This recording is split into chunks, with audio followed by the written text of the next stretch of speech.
Hello student, good morning. तो अपनी प्रश्नावली 3.6 कल समाप्त हो गई थी, तो आज हम अपनी नई प्रश्नावली चालू करते हैं, प्रश्नावली 4 को, जिसमें दो चरों वाले रैखिक समीकरण हैं, उनमें से हमें ग्राफ हल करना है। तो प्रश्नावली अपनी प्रश्नावली 4, जिसमें लिखा हुआ है दो चरों वाले रैखिक समीकरण, दो चरों वाले रैखिक समीकरण एवं असमीकाएं।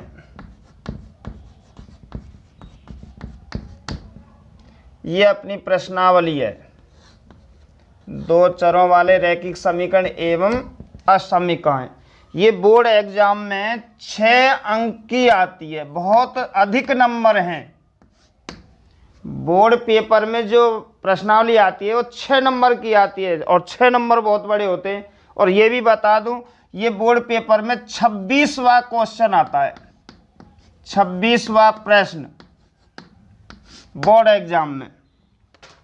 तो इसको बिल्कुल कमजोर छात्रों को तो विशेषकर ध्यान देना है इस प्रश्नावली पर, क्योंकि ग्राफ है, ग्राफ हमें सीखना है। और ग्राफ का जो प्रश्न है बोर्ड पेपर में 6 अंक आएगा, क्वेश्चन नंबर 26वां आएगा। अगर इस क्वेश्चन को हम बिल्कुल कंप्लीट रूप से याद कर लें या हल कर लें तो एक सवाल और चाहिए 6 नंबर का, और प्रत्येक बच्चा पास हो सकता है। तो इस सवाल पर हमें विशेषकर ध्यान देना है। तो इसमें सबसे पहले क्या कह रहा है कि दो चरों वाले, जिसमें चर राशि 2 हो, जिसमें चर राशि कितनी हो, 2, जैसे x और y, और रैखिक जिनकी अधिकतम घात 1 हो, उन्हें हम रैखिक समीकरण कहते हैं, दो चरों वाले रैखिक समीकरण कहते हैं। तो इसकी हम परिभाषा लेते हैं। पहले नंबर 1,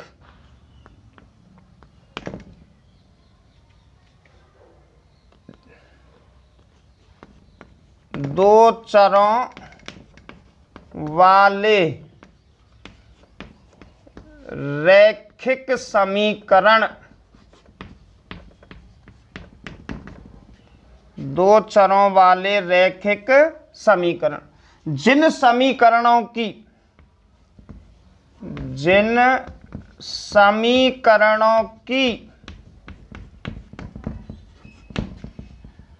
अधिकतम घात 1 हो, अधिकतम घात 1 हो, और चर राशि 2 हो, जिन समीकरणों की अधिकतम घात 1 हो और चर राशि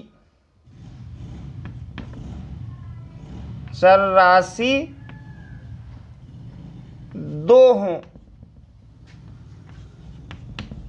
उन्हें दो चरों वाले रैखिक समीकरण कहते हैं, रैखिक समीकरण कहते हैं।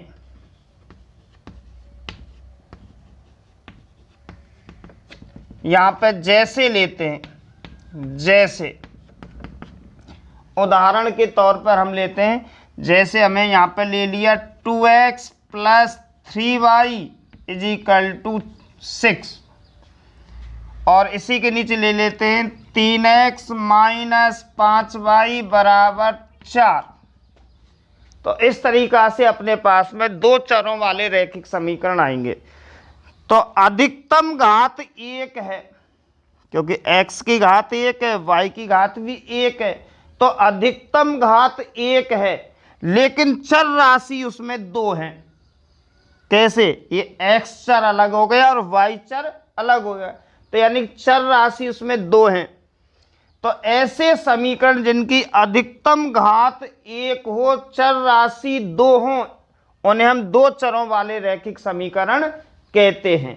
तो इसी के आधार से इसकी परिभाषा बन जाती है। अब हमें इसका मानक रूप लिखना है। नंबर 2, दो चरों वाले रैखिक समीकरण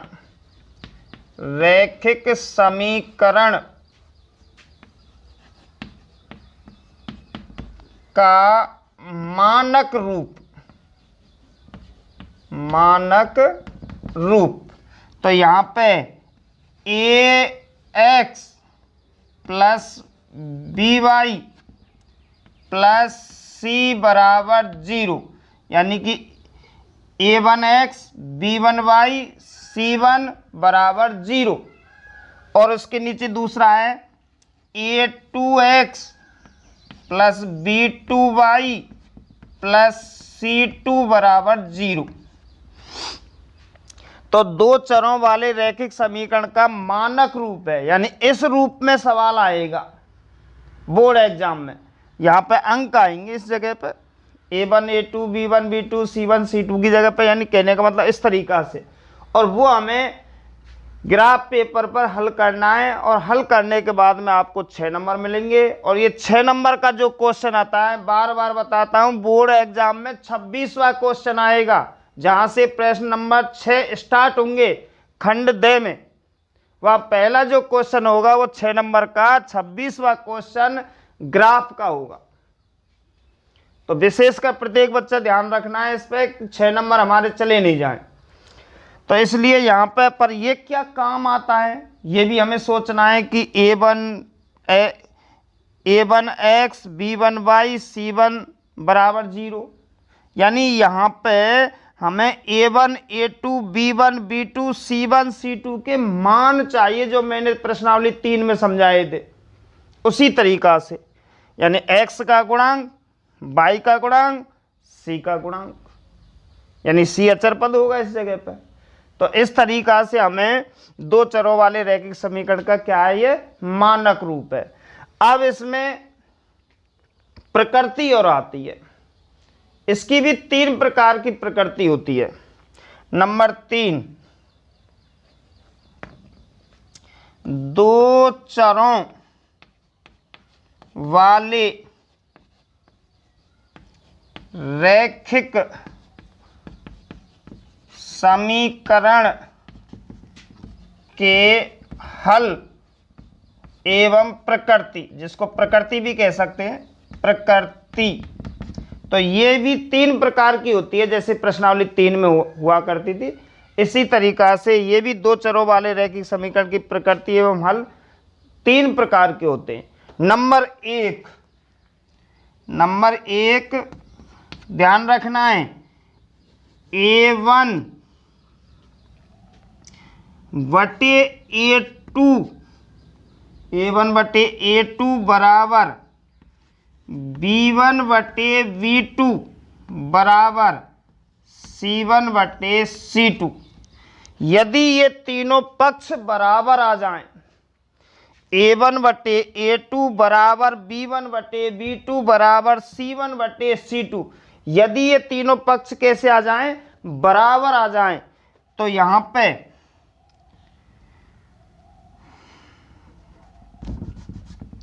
a1 बटे a2 बराबर b1 बटे b2 बराबर c1 बटे c2, यदि ये तीनों पक्ष बराबर आ जाएं, तो यहां पे लिखना है हमें अनंत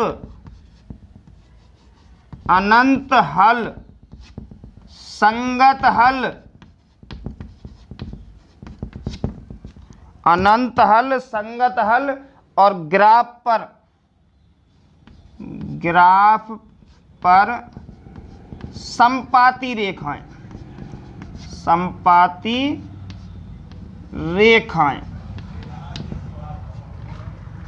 अगर ये तीनों पक्ष अगर समान आ जाएं, यदि ये तीनों पक्ष कैसे आ जाएं, समान आ जाएं, तो अनंत हल, बहुत सारे हल निकलेंगे और संगत हल होगा। जैसे संगत और असंगत में तो संगत आएगा, और जब ग्राफ पर रेखाएं बनाएंगे तो संपाती आएंगे। संपाती का मतलब दोनों रेखाएं एक रेखा पर स्थित हो जाएंगे। जैसे इसकी रेखा अलग आएगी, इसकी रेखा अलग आएगी, तो यो ग्राफ बनाएंगे तो इसके हमें जैसे बिंदु निकालने, तो ये 3 बिंदु आएंगे इसके, तो इसके भी यही तीनों बिंदु आएंगे इनके बीच में, या इन पे ही आ सकते हैं। तो दोनों रेखा एक ही रेखा बन जाएंगी, दोनों समीकरणों की एक रेखा बनेगी, उन्हें हम संपाती रेखाएं कहते हैं। वह रेखाएं जो 2 या 2 से अधिक रेखाएं जो एक ही रेखा पर स्थित हो जाती हैं, उन्हें संपाती रेखाएं कहते हैं। तो इस तरीका से इसका ग्राफ इस तरीका से बनेगा। तो एक बार यहां तक नोट कर सकते हैं, फिर आगे और बताऊंगा।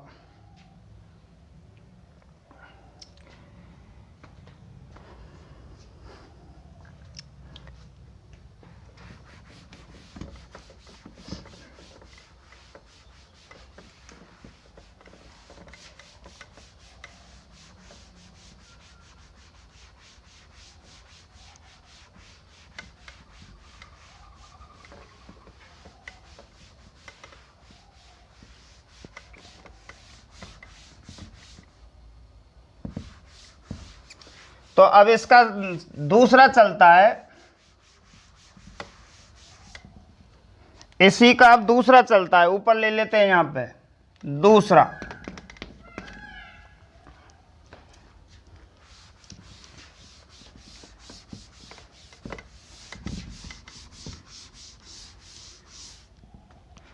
उसमें चलता है कि A1 बटे A2 not equal to B1 बटे B2।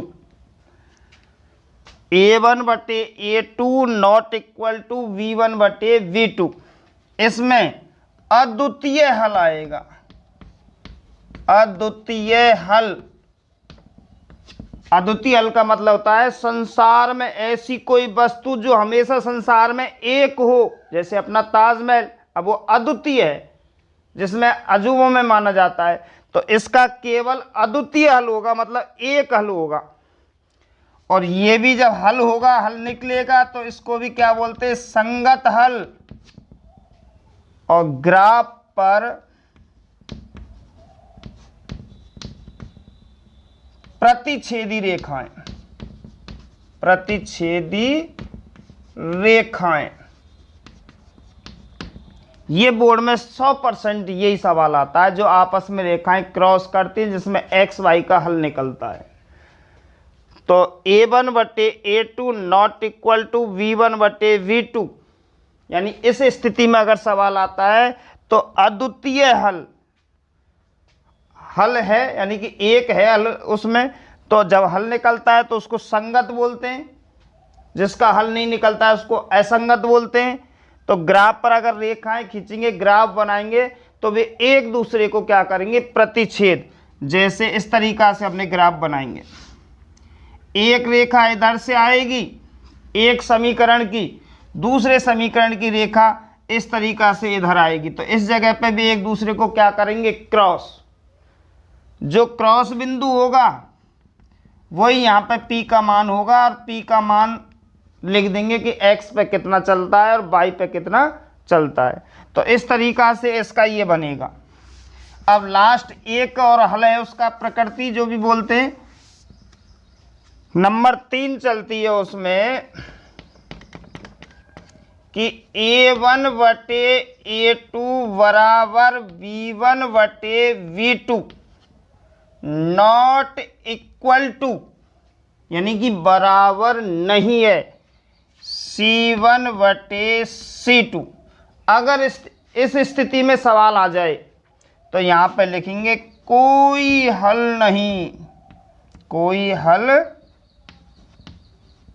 नहीं, कोई हल नहीं निकलेगा इस स्थिति में। तो जब हल नहीं निकलेगा तो उसको क्या बोलते हैं हम, असंगत। असंगत, जब हल नहीं निकलता है तो क्या बोलते हैं उसको, असंगत। और रेखाएं, जो ग्राफ पर रेखाएं बनाएंगे, रेखाएं कैसी होंगी, समांतर, रेल की पटरी की तरह समांतर चली जाएंगे, आपस में एक दूसरे को कहीं भी प्रतिच्छेद नहीं करेंगे। जब प्रतिच्छेद नहीं करेंगी तो उसका कोई भी हल नहीं निकलेगा। तो कोई हल नहीं है और असंगत है। रेखाएं जब ग्राफ बनेगा तो उसका कैसा बनेगा कि वे आपस में रेखाएं समांतर निकल जाएंगी। जैसे हमें यूँ ग्राफ बनाना है, एक रेखा यूँ जाएगी, दूसरी रेखा इस तरीक़ा से जाएगी, दोनों रेखाएं समांतर जाएंगी दोनों समीकरणों की। तो इस तरीक़ा से दो चरों वाले रैखिक समीकरण में 3 प्रकार के हल निकलते हैं। नंबर 1, जिसके अनंत हल हों, संगत हों, तो वह संपाती होती हैं रेखाएं। दूसरा, अद्वितीय हल, तो वो भी संगत होता है, परंतु भी रेखाएं ग्राफ पे कैसी करती हैं, प्रतिच्छेद। नंबर तीसरा, अगर इस स्थिति में आता है तो कोई हल नहीं है, जब कोई हल नहीं है तो असंगत है, और असंगत है तो रेखाएं कैसे जाएंगी, समांतर ग्राफ पर बनाने के लिए। अब इस तरीका से अपनी इसकी जो थ्योरी है वो कंप्लीट हो गई है। अब हमें इसकी प्रश्नावली 4.1 के कुछ सवाल देखते हैं।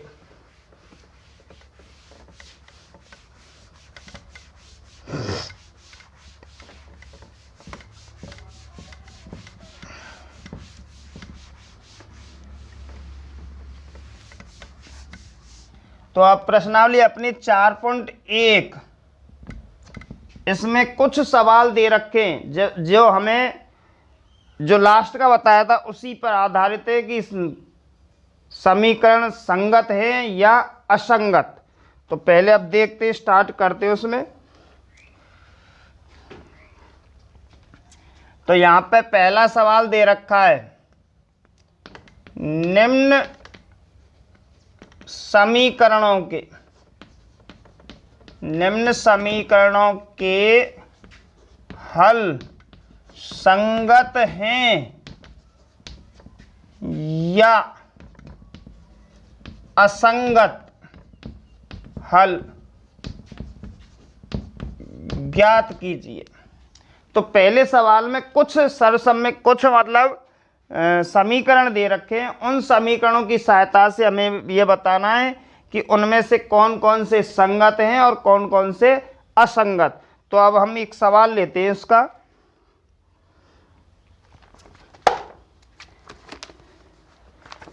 पहला सवाल लेते हैं, 2x - 3y बराबर कितना, 8, और यहाँ पे 4x - 6y बराबर कितना दे रखा है, 9। ये हमने एक सवाल ले लिया है और इस सवाल का आंसर देना है ये संगत हल है या असंगत हल। तो इसके लिए सबसे पहले हमें इस जगह पे जमाना है सवाल, 2x - 3y, 2x - 3y, इसे इधर लाएंगे, -8 बराबर 0, क्योंकि हमें मानक सूत्र पे जमाना है सवाल को, जो मानक सूत्र मैंने समझाया था। अब इसे इसके नीचे लाएंगे, 4x - 6y, इसे इधर लाएंगे, -9 बराबर क्या है, 0। तो हमने सवाल मानक सूत्र पे जमा लिया है। अब हमें इसमें यहाँ पे a1 बटे a2 को लाना है। a1 बटे क्या लाना है, a2, a1 बटे a2 लाना है हमें। तो a1 बटे a2 के लिए उसके मान देखेंगे, यहाँ पे x को छोड़कर x का गुणांक a1 का मान है, दूसरे x का गुणांक a2 का मान है। तो अब सीधा सीधा सा है, 2 बटे कितना आएगा, 4, और इसे हम काट लेते हैं, यहाँ पे कितना आया, 1 बटे 2। ये अपना a1 बटे a2 का मान आया है, कॉमा यहाँ पे देखते हैं हम b1 बटे v2 बराबर, यहाँ -3 चिन्ह सहित, -3, यहाँ पे बटे में माइनस के कितने, 6, और अगर इन्हें काट लेते हैं, माइनस से माइनस कट गए, 3 एकम 3 और 3 दूनी 6। a1 बटे a2 का मान 1 बटे 2, b1 बटे b2 का मान 1 बटे 2, अब हमारा रह गया C1/C2। तो यहीं पे हल करते हैं C1/C2। तो अपने पास में दे रखा है -8/-9। काटने पर माइनस से माइनस कटेगा, 8 कितना 9।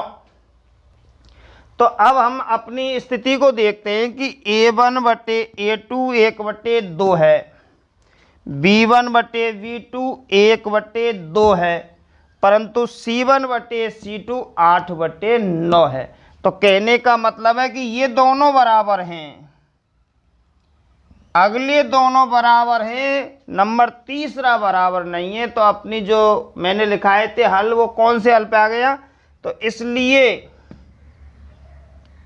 या यहाँ पे चूंकि A1/A2 बराबर है B1/V2 not equal to C1/C2, इस स्थिति में आया है।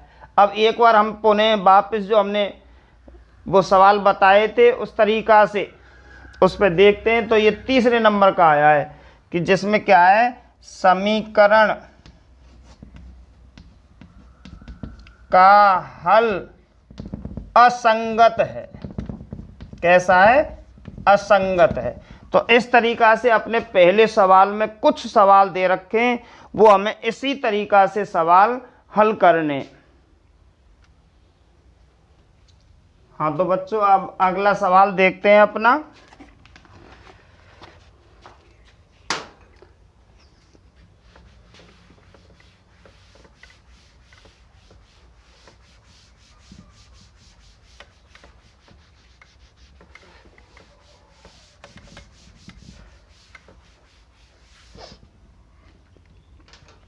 थोड़ा सा कठिन ले लेते हैं इसमें। 4 सवाल दे रखे हैं, 4 में से 2 मैं करा देता हूं, बचे हुए 2 सवाल आपको करने। तो अब हम डायरेक्ट चौथा ही सवाल लेते हैं कि इसमें दे रखा है 4/3x प्लस के दे रखा है इसमें 2y बराबर दे रखा है 8, और उसके बाद में कॉमा अगला दे रखा है इसमें 2x प्लस 3y बराबर कितना दे रखा है 12। ये अपने पास में अगला क्वेश्चन दे रखा है। थोड़ा सा इसमें थोड़ा सा ही कठिन है, खाली बटे में साइन का दे रखी है, अपनी सवाल पहला जैसा ही होगा उसी तरीका से हमें करना है। तो हमें क्या करना है कि यहाँ पे लेसे ले लेते हैं, ये हमने यहाँ पे कंटिन्यूटी का लगा दिया और लेसे लेना है।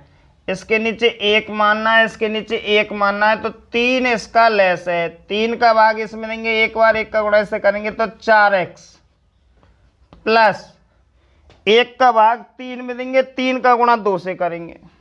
1 का भाग 3 में देंगे, 3 बार 3 का गुणा 2 से करेंगे तो कितना आ गया यहाँ पे 6y बराबर यहाँ पे 8 कितना 1। अब इसका हमें वज्र गुणा करना है इस तरीका से।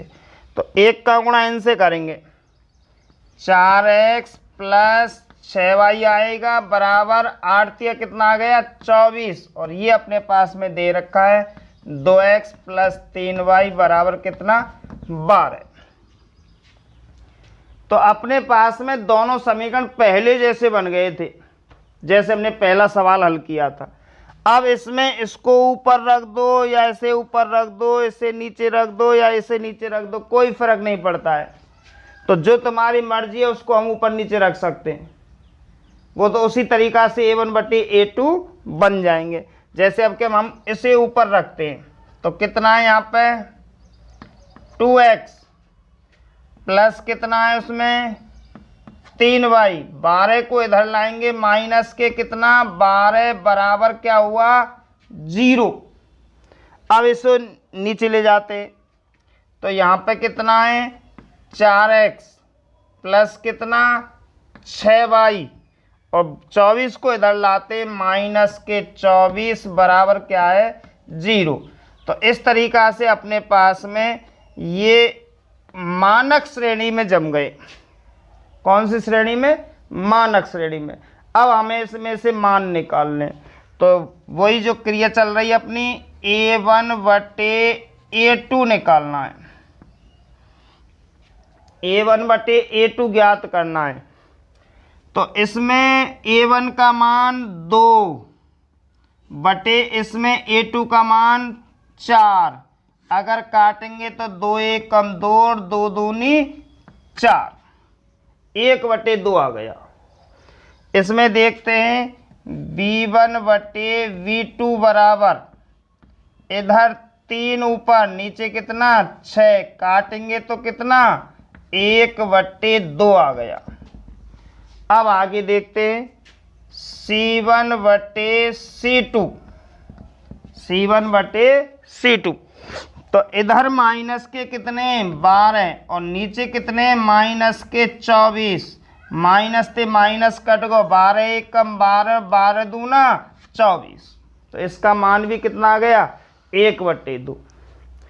अब देखते हैं कि A1 बटे A2, B1 बटे B2, C1 बटे C2 तीनों के मान बराबर हैं, तो तीनों पक्ष अपने बराबर आ गए। यहाँ पे लिखेंगे चूंकि A1 बटे A2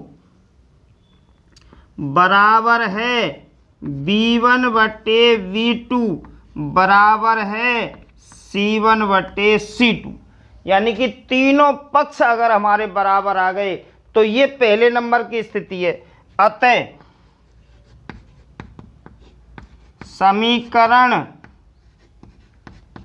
का हल क्या लिखना है यहाँ पे? संगत है। समीकरण का हल क्या है? संगत है।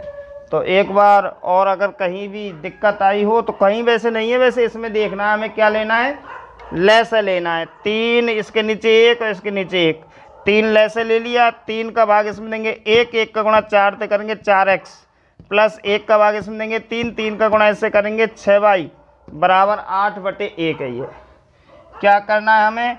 वज्र गुणा। अब अपने सवाल आ गए, इसको हमने ऊपर रख दिया, इसको हमने नीचे रख दिया। इसमें से A1 बटे A2, B1 बटे B2 और C1 बटे C2 के हमने क्या निकाल लिए? मान।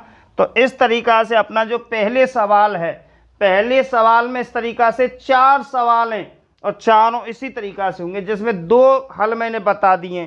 कौन कौन से? कोई हल नहीं का और अनंत हल का, यानी कि एक असंगत का और एक संगत का। अब एक और रह गया है। वैसे तो सवाल अपने 2 हैं, यानी किस में आए और किस में नहीं आए।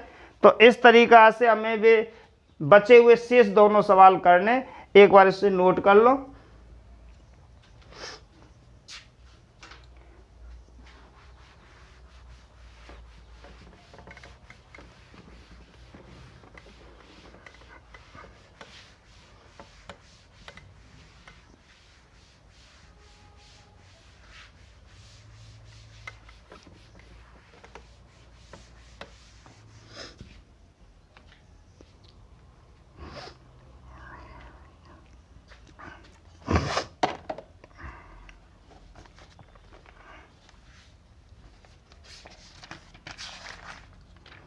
तो अब आगे हम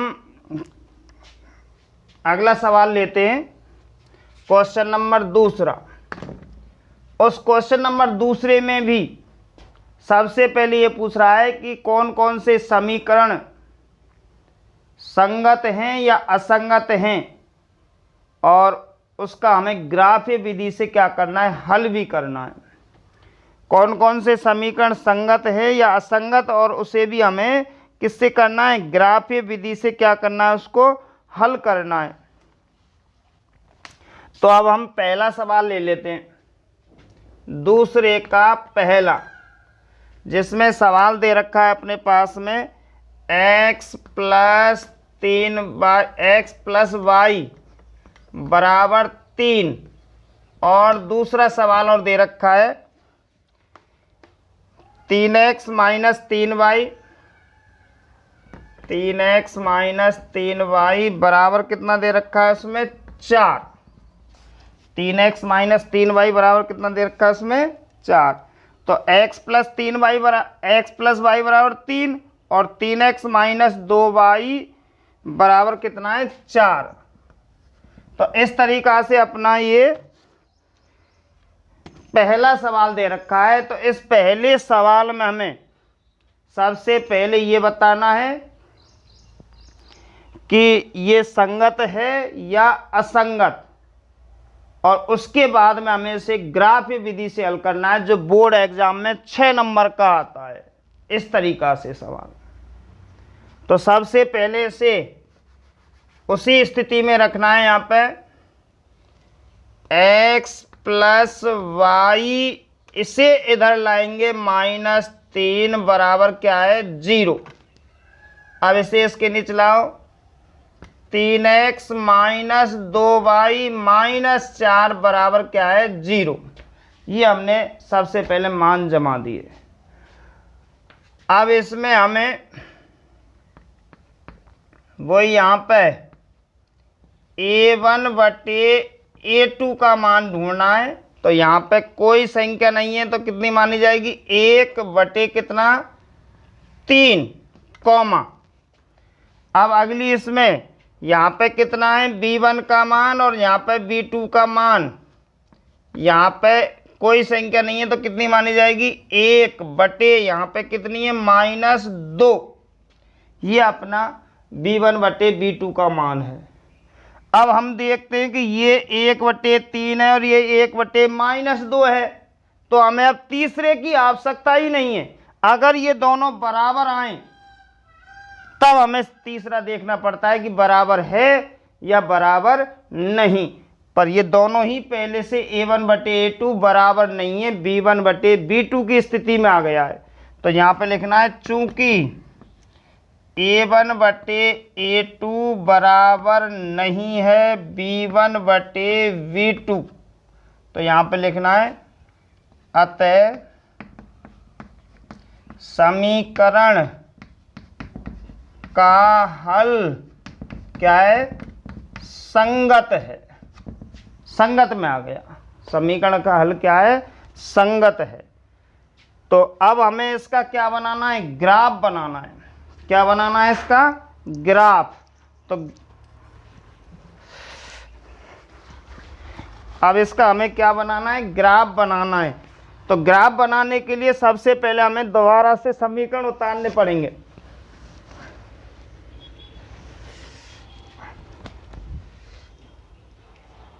तो अब हमें ऊपर से वापस ये समीकरण उतारने कि x प्लस वाई बराबर कितना दे रखा है 3 और यहाँ पे दे रखा है 3x माइनस 2y बराबर कितना 4। ये अपने पास में दोनों समीकरण हैं। इन समीकरणों में से हमें अपने जो कोष्टक बनाते 9th क्लास में बनाए थे उसी तरीका से हमने कोष्टकों में 3-3 मान ज्ञात करने हैं, तब जाके उनको ग्राफ पर हल करना है। तो अब यहाँ पे देखते हैं कि इसमें से हमें x रख लिया। क्या रख लिया बच्चों x बराबर 3 अपने पास में पहले से ही है। y इधर ले जाएंगे तो काय के हो जाएंगे माइनस के। तो x बराबर 3 माइनस वाई हो गया, यानी पक्षांतरण किया है हमने। ऐसे इसमें से यहाँ पे 3x रख लिया हमने। क्या रखा है 3x बराबर 4 यहाँ पे है ये 2y का पक्षांतरण करेंगे तो प्लस के कितने हो गए 2y और x रखेंगे तो 4 प्लस 2y बटे कितना आ गया 3 आ गया। तो इस तरीका से हमने ये यहाँ पे हल कर लिए। अब हमें क्या बनाना है इसका बॉक्स बनाना है। तो यहाँ पे इसका बॉक्स बना लेते हैं। इस तरीका से हमने यहाँ पे इसका बॉक्स बना लिया। बॉक्स में 2 मान बहुत हैं या 3 मान, कम से कम 2 मान, अधिक से अधिक आप कितने भी मान निकाल सकते हैं। ऐसे ही हमें यहाँ पे भी बॉक्स बनाना है।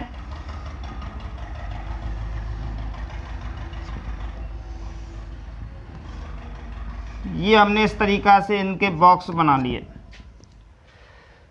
अब हमें मान रखना है, तो पहला सवाल तो बिल्कुल ही सरल है, जिसमें कोई दिक्कत ही नहीं आएगी आपको। तो पहला सवाल है, इसमें y का मान रखना है। जैसे y का मान मैंने 1 रख दिया, तो y की जगह पर अब 1 है। 3 माइनस 1 यानी 3 में से 1 घटाना है, बचे कितने यहाँ पे 2, तो ये किसका मान बचा है, x का। तो x बराबर कितना आ गया, 2। ऐसे ही हमें y का मान 2 रखना है, तो 3 में से 2 गए, जब कितने बचे यहाँ पे, 1। अब हम कल्पना करें कि हम यहाँ पे -1 रख लें, तो y की जगह पे हमने क्या रखा है, -1। माइनस और माइनस, क्योंकि यहाँ पे -1 रखना है, माइनस माइनस प्लस, तो कैसे बोलेंगे, 3 + 1 कितने हो गए, 4 हो गए। तो इस तरीक़ा से हमने ये बॉक्स निकाले। अब यहाँ पे थोड़ा सा मान रखना और 3 का भाग और देना है। थोड़ा सा नहीं कठिन है, हल्का सा, पर धीरे धीरे जितने भी सवाल समझाएंगे उनमें सारे सवालों में तुम्हारे समझ में आ जाएगा। तो अब हमें यहाँ पे किसका मान रखना है, y का मान रखना है। तो y का मान हम 0 से स्टार्ट करते हैं। यहाँ 0 रखेंगे, 0 को गुणा 2 से करेंगे,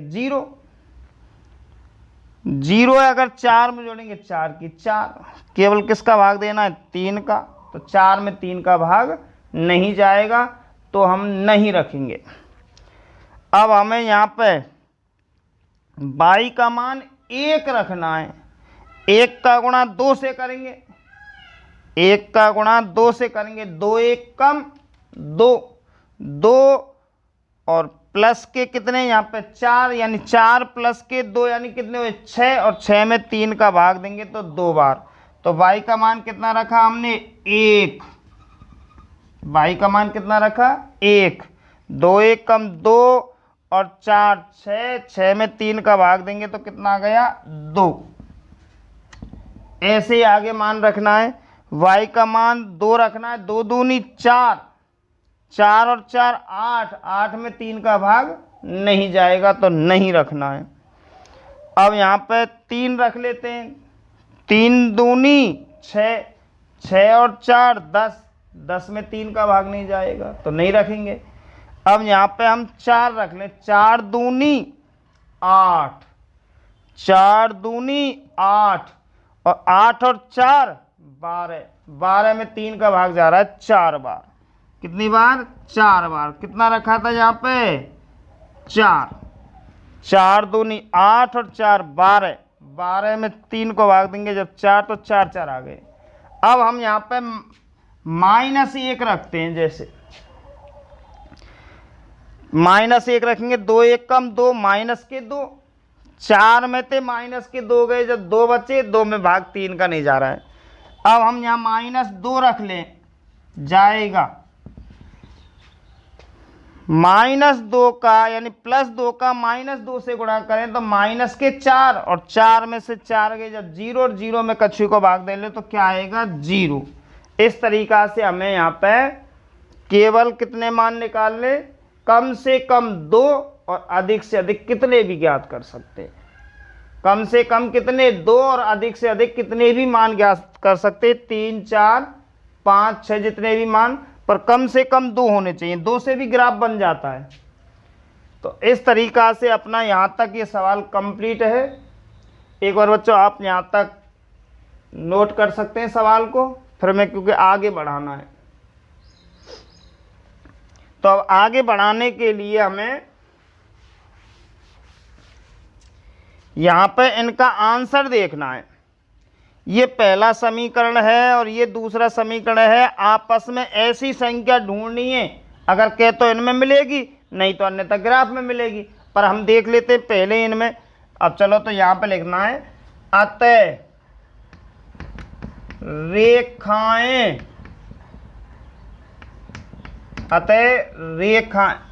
अतः रेखाएं ए बी व सी डी, जो रेखा बनेंगी ग्राफ पे, इसकी रेखा बनेगी ए बी, इसकी रेखा बनेगी सी डी। अतः रेखाएं ए बी व सी डी का प्रतिच्छेद बिंदु जो आपस में एक दूसरे को काटेगा पी कोष्ठक में है, ये मान लिया हमने। अभी कोष्ठक भरा नहीं है, क्या तो हमें ग्राफ पर देख के पता पड़ेगा कि यहाँ पे देख लेते हैं। तो यहाँ पे जैसे 2/1 है, यहाँ पे भी 2/1 है, और इसमें मिल नहीं रही है और मिलेगी भी नहीं, क्योंकि यहाँ पे ये नॉट इक्वल टू में आया है, अद्वितीय हल में आया तो एक ही हल मिलता है। तो कितना है 2/1 2/1, तो यहाँ 2,1 लिख दिया। इसलिए ये x का मान है, x बराबर कितना आ गया 2 और y बराबर कितना आ गया 1। अब हमें इसका ग्राफ बनाना है, तो ग्राफ के लिए अपने पास में जगह है, उचित मात्रा में इसी में ग्राफ बना लेते हैं। तो अब हमें यहाँ पे ग्राफ बनाना है, जो ग्राफ पेपर में बनाना पड़ेगा हमें। तो यहाँ तो ऐसे ही तरीका से बना लेते हैं। ये हमने यहाँ पे ग्राफ बना लिया, यहाँ पे x, यहाँ पे x डैश, यहाँ पे y, यहाँ पे y डैश। तो अब समान मात्रा में जगह ले लेते हैं। यहाँ पे कितना 1 2 3 4 और देख लेंगे। यहाँ पे 1 2 3 4 और आवश्यकता पड़ेगी तो और ले लेंगे, बस 4 से बड़ी कोई सी भी नहीं है। यहाँ पे -1 -2 -3 -4 -1 -2 -3 -4। अब हमें ये इस ग्राफ पे मान अंकित करने। पहले x का मान कितना 2, तो x पे चलेंगे हमें 2, और y का मान कितना 1, तो ऊपर चलेंगे 1। x का मान 2 और y का मान कितना 1। x पे चलना है 2 और y पे अगर माइनस का है तो नीचे और प्लस का है तो ऊपर, तो y की सीध में और 2 की सीध में। ये बिंदु आ गया अपना। अब देखते हैं आगे, x का मान 1 और y का मान 2, तो x का मान 1 और y का मान 2 इस सीध में यहाँ पे आ गए। ये बिंदु यहाँ पे आ गया। x का मान 4 और y का मान -1, x का मान 4 और y का मान कितना -1, इस जगह पे लगा देंगे। तो अपने पास में ये तीनों बिंदु आ गए इस तरीका से।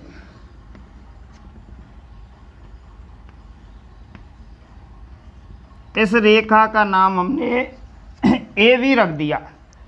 इस रेखा का नाम क्या रख दिया हमने AB। अब आगे इसमें देखते हैं कि x का मान कितना 2 ये है, ये y का मान 1 ये आ गया पुनः इसी जगह पर। ध्यान रखना है ये बीच वाला मान। x का मान 4 और 4 पे कितना है 4 पे हमें सीधा चलना है और 4 की सीध में चलना है। तो ये मान हमने यहाँ पे लगा दिया 4 पे 4। x का मान 0 ये है ये अपने पास में, y का मान -2 ये लगा दिया। तो अब हमें इन तीनों को मिलाना है इस तरीका से।